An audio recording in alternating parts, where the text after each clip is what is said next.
Hello class 8 students, welcome back to the Smart Learning channel. So today we are going to continue exercise 10D. Okay, so question number 3 तक हमने solve किया था. Now coming to question number 4. ठीक है, question number 4 में है on selling an article for 48 rupees. That means एक article को हम लोग बेच रहे हैं 48 रुपीज़ में, तो शॉपकीपर को 20% का लॉस हो रहा है. इसका मतलब क्या है? दैट मीन्स वो ऑब्वियसली वो सामान को वो ज़्यादा में खरीदा होगा और वो 48 रुपीज़ में बेच रहा है, इसीलिए उसको 20% का लॉस हो रहा है. तो आपको बताना है अगर उसको 20% का गेन होना चाहिए था तब उसका सेलिंग प्राइस कितना होता. दैट मीन्स अगर यहाँ पर उसका लॉस ना होकर गेन होता तो वो उस आर्टिकल को कितना में बेचता. तो ये क्वेश्चन हम लोग ऑलरेडी सॉल्व कर चुके हैं एक्सरसाइजेस में, तो चलिए इसको भी सॉल्व करते हैं. क्वेश्चन में selling price of article 48 rupees दिया गया है, लॉस है 20%. तो पहले हम लोग जानेंगे कि वो कितना में खरीदा था वो आर्टिकल को. सो CP will be 100 by 100 minus loss percent into SP. Yes, so this will come 100 by 100 minus loss percent है 20 into CP है SP है 48. ठीक है, now this will come 100 by 80 into 48. ठीक है, 8 6 जा 48, 8 10 जा 80, 10 10 जा 100. तो वो शॉपकीपर जो था ना वो उस आर्टिकल को 60 रुपीज़ में खरीदा था. क्लियर, और वो उसको बेच रहा है 48 रुपीज़ में. दैट मीन्स उसको लॉस हुआ है. अब क्वेश्चन का सेकंड पार्ट में पूछेगा अगर उसको गेन होना चाहिए था तो what would be the selling price. तो हम लोग लिखेंगे नाउ CP इज 60 रुपीज़. ठीक है, and required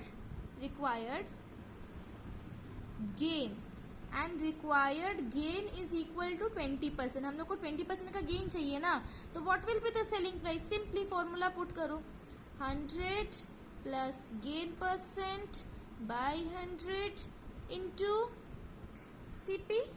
yes, so 100 plus 20 by 100 into CP कितना है 60. This will come 120 by 100 into 60. Yes, ये ज़ीरो कैंसिल, ये ज़ीरो कैंसिल, तो 12 6 72. दैट मीन्स अगर उस शॉपकीपर को 20% का गेन लेना है then he must sell that article at 72 rupees. Clear, let's see in which option this is. So 72 is in option number D. So option number D is the correct answer of question number 4. Clear? Now coming to question number 6. Question number 6 में है bananas are bought at 3 for 2 rupees. That means 3 bananas को खरीदा गया 2 rupees में. So जो cost price है 3 bananas का वो 2 रुपीज़ है, और फिर वही मीन्स और फिर सोल्ड एट 2 for 3 रुपीज़. और फिर देखो क्वेश्चन में ये बोला गया है कि 3 बनानास को वो शॉपकीपर खरीदा 2 रुपीज़ में. 2 रुपीज़ में वो खरीदा 3 बनानास को. ठीक है, और वो 2 बनाना को 3 रुपीज़ में गेन मीन्स बेच रहा है, तो ऑब्वियसली यहाँ पर गेन हुआ ना, बिकॉज वो 3 बनानास को खरीदा था 2 रुपीज़ में और 2 बनानास को बेच रहा 3 रुपीज़ में. ऑब्वियसली इसको यहाँ पर गेन हुआ, तो आपको पता ना कितना परसेंट का गेन हुआ. तो लेट्स सॉल्व दिस. सो हम लोग स्टेटमेंट क्या लिखेंगे, कॉस्ट प्राइस ऑफ 3 बनानास है 2 रुपीज़. ठीक है, सी कोई भी चीज़ का अगर हम लोग को पता करना है कि उसमें गेन हुआ है कि लॉस हुआ है, और तो हम लोग को अगर क्वांटिटी सेम नहीं दिया गया है तो सिंपली आपको निकालना है एक एक का कॉस्ट प्राइस और एक एक का सेलिंग प्राइस. दैट मीन्स एक का बनाना का कॉस्ट प्राइस निकाल लो और एक बनाना का सेलिंग प्राइस निकाल लो, फिर आपको इजीली पता चल जाएगा कि उसको वहाँ पर प्रॉफिट हुआ कि लॉस हुआ. तो cost price of 3 banana question में दिया गया है 2 rupees. So what will be the cost price of 1 banana 2 by 3. Selling price of 2 bananas is equal to 3 rupees. So what will be the selling price of 1 banana? Selling price of 1 banana will be 3 by 2 rupees. And according to question में already provided है कि यहाँ पर इस question में gain हुआ है, तो simply हम लोग लिखेंगे therefore gain is equal to SP minus CP. सी गेन परसेंट निकालने के लिए हम आपको बताए थे पहले गेन निकालना पड़ेगा, तो गेन आ जाएगा 3 by 2. गेन आ गया 3 by 2 minus 2 by 3.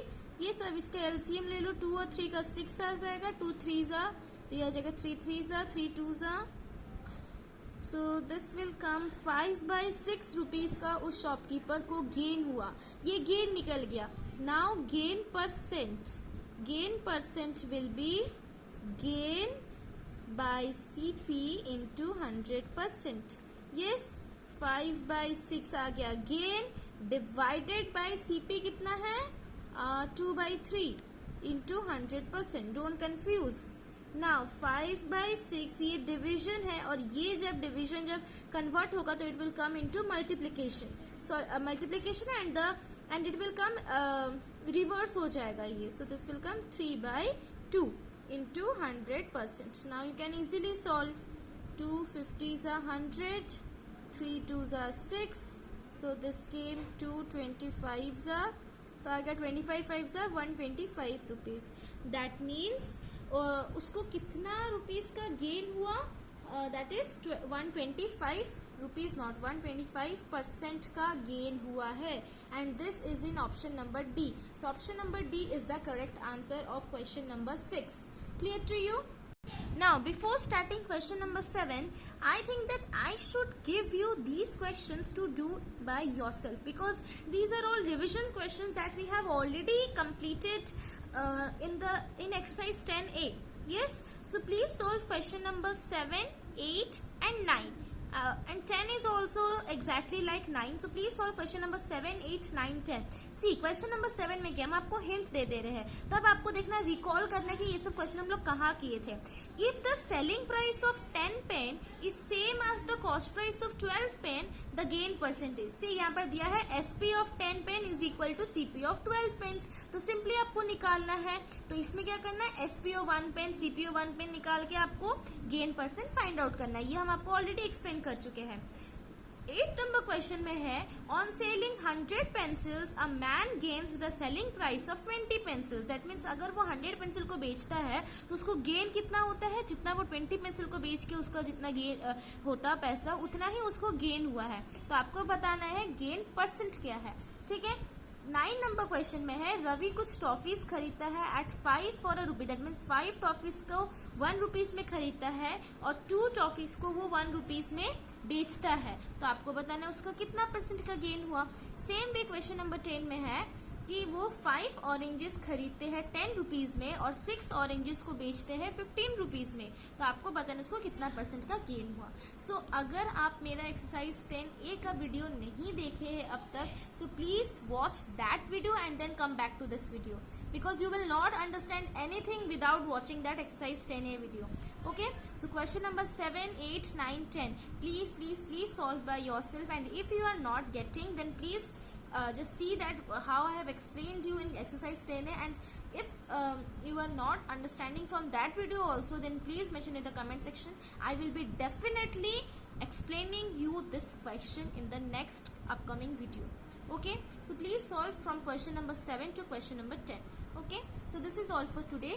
In the next video we will be directly doing from question number 11. Okay, thank you so much students.